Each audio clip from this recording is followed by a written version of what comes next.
குக்கர்ல 1 கப் அளவுக்கு மாப்பிளை சம்பா அரிசி வந்து நல்லா மெஷர் பண்ணிட்டு எடுத்துக்கலாம்.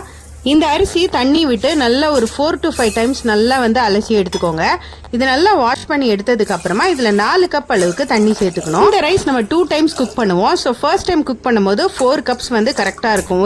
இப்போ ஸ்டவ் ஆன் பண்ணிட்டு குக்கர் வச்சுட்டு நல்லா இந்த மாதிரி கொதிச்சு வர அளவுக்கு வெயிட் பண்ணுங்க. இப்போ வந்து வாட்டர் வந்து பாயில் ஆனதுக்கு அப்புறமா இந்த மூடி போட்டு விசில் போட்டு கரெக்டா ஒரு 5 to 6 விசில்ஸ் வர வரைக்கும் நல்லா குக் பண்ணி எடுத்துக்கலாம். இப்போ குக்கரோடைய ப்ரெஷர் வந்து ஃபுல்லா இறங்குனதுக்கு அப்புறமா ஸ்லோவா ஓபன் பண்ணி பாருங்க. இந்த ரைஸ் வந்து ஆல்மோஸ்ட் ஒரு 75% வந்து குக் ஆகியிருக்கும். இது வந்து ஃபுல்லா குக் ஆயிருச்சுன்னு சொல்ல முடியாது, ஒரு 75% தான் வந்து குக் ஆயிருக்கு. ஸோ இப்போ இதுல எக்ஸ்ட்ரா 1 கப் தண்ணி சேர்த்துட்டு இன்னொரு 3 விசில் விட்டு நல்லா குக் பண்ணி எடுக்கணும். இப்போ பாத்தீங்கன்னா சாதம் வந்து சூப்பர்பா நல்லா சாஃப்டா வந்து குக் ஆகியிருக்கும். இதுல வந்து கொஞ்சமா தண்ணி வந்து இருக்கும். ஸோ இதை வந்து என்ன பண்ணலாம் அப்படின்னு பாத்தீங்கன்னா ஃபுல்லா வந்து ஃபில்டர் பண்ணி எடுத்துக்கலாம். இப்போ இந்த மாப்பிளை சம்பா சாதம் சாப்பிடுறதுக்கு சூப்பர்பா ரெடி ஆயிடுச்சு. இப்போ இதை பிளேட்ல சர்வ் பண்ணிக்கலாம். இது நார்மல் சாதம் சாப்பிடுற மாதிரியே தான். இது வந்து வெயிட் லாஸ்க்கு ரொம்பவே ஹெல்ப் பண்ணும் அப்படின்னு சொல்லுவாங்க. 1 கப் மாப்பிளை சம்பா அரிசியை 8 மணி நேரத்துக்கு தண்ணி விட்டு நல்லா ஊற வச்சு எடுத்துக்கோங்க. ஓவர் நைட் நல்லா ஊற வச்சிருக்கேன். இப்போ இதை நல்லா வாஷ் பண்ணிட்டு குக்கர்ல சேர்த்துக்கலாம்.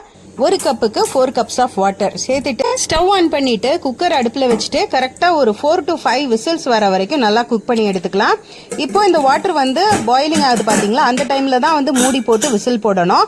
கரெக்டா 4 to 5 விசில்ஸ் வந்ததுக்கு அப்புறமா பிரஷர் அடங்குனதுக்கு அப்புறமா ஸ்லோவா ஓபன் பண்ணி பாருங்க. சாதம் வந்து சூப்பர்பா குக் ஆயிடுச்சு.